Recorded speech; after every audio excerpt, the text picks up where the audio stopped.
नमस्कार मित्रांनो, मी आकाश आणि EBSC विथ आकाशमध्ये तुमचे सर्वात प्रथम स्वागत आहे. मित्रांनो, आपल्या सर्वांनाच नवीन व्यवसाय करायचा असतो, परंतु आपल्यासमोर हा प्रश्न नेहमी उद्भवतो की मला व्यवसाय करायचा आहे, परंतु कोणता व्यवसाय करू. त्यासाठीच मी हा व्हिडिओ आपल्यासाठी घेऊन आलो आहे. या व्हिडिओमध्ये मित्रांनो तुम्हाला नवीन व्यवसायासाठी कल्पना कशा पद्धतीने शोधायच्या व नवीन व्यवसाय कसा करायचा यासाठी तुम्हाला मार्गदर्शन मिळेल. नफा मिळवून देणारे व्यवसाय कशा पद्धतीने निवडायचे हे तुम्हाला या व्हिडिओमध्ये समजेल आणि त्याचप्रमाणे मी काही तुम्हाला उदाहरणे दिले आहेत, त्यावरून तुम्हाला तुमचा व्यवसाय निवडायला मदत होईल. आता मित्रांनो, यामध्ये पहिला मुद्दा आहे तो म्हणजे आजूबाजूच्या समस्या याची यादी तयार करणे. मित्रांनो, आपल्याकडे नवीन व्यवसायाची कल्पना या तत्वावरच तयार होते. आता तुमच्या शहरात किंवा तुमच्या आसपासच्या गावात लोकांना कोणकोणत्या समस्या आहेत, लोकांना कोणते प्रॉब्लेम येत आहेत याची तुम्हाला सर्वात प्रथम एक लिस्ट तयार करायला हवी.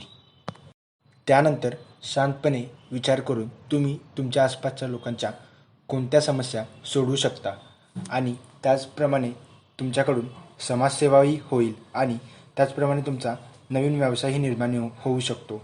अशा पद्धतीने तुम्ही विचार करून तुम्ही तुमचा एखादा व्यवसाय सुरू करू शकता. आता याबद्दलचे एखादे उदाहरण पाहायला गेले तर आपण पाहू शकता की आता करोनाच्या काळामध्ये एखाद्या घरात एखादी महिला किंवा एखादा कर्ता पुरुष जर कोविड पॉझिटिव्ह आला असेल तर त्या घरात आपल्या जेवणाचा खूप मोठी समस्या जाणवत असते. त्यामुळेच आसपासच्या काही लोकांनी त्यांच्या सोसायटीमध्ये फिरून असे जे लोक आहेत त्यांना टिफिन प्रोव्हाइड करण्याची सर्व्हिस चालू केली. थोडे पैसे जास्त घेत होते, परंतु त्या लोकांना घरपोच टिफिन सेवा मिळत असल्यामुळे त्यांना याचा मोठा आधार झाला.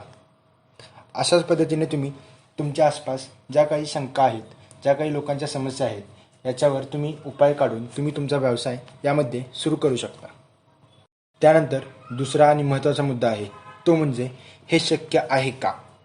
आता या घटकामध्ये आपल्याला असे व्यवसाय निवडायचे आहेत की जे व्यवसाय याच्या आधी कोणीच केले नाहीत, परंतु आपल्याला या व्यवसायाची खूप मोठ्या प्रमाणात गरज आहे. आता यामध्ये उदाहरण पाहायला गेलं तर आपण मोबाईल पाहू शकता किंवा ट्रेन पाहू शकता. सुरुवातीला या गोष्टी खूप अशक्य वाटत होत्या.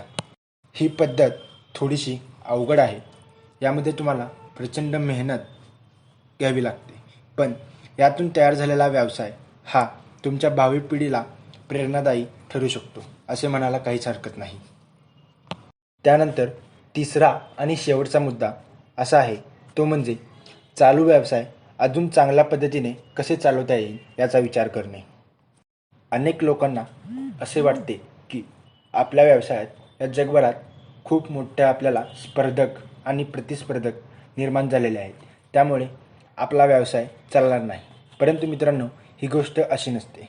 तुम्ही तुमचा चालू असणारा व्यवसाय अजून चांगल्या पद्धतीने कशा पद्धतीने चालवता येईल याचा प्रयत्न केला पाहिजे आणि तुम्ही त्या रेसमध्ये सर्वात प्रथम येण्याचा प्रयत्न करायला हवा.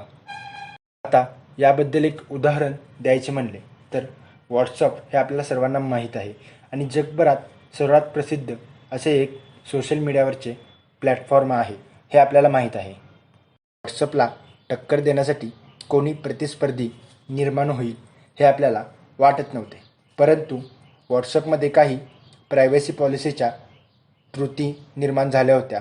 त्याचा अभ्यास आपल्या भारतातील काही तरुणांनी केला व त्याच्यावर उपाय म्हणून त्यांनी टेलिग्राम हे ॲप निर्माण केले आणि याचा वापर आता मोठ्या प्रमाणात केला जाऊ लागला आहे. मित्रांनो, मला खात्री आहे की तुम्हाला या व्हिडिओतून योग्य व्यवसाय कशा पद्धतीने निवडायचा याबद्दल तुम्हाला मार्गदर्शन मिळेल.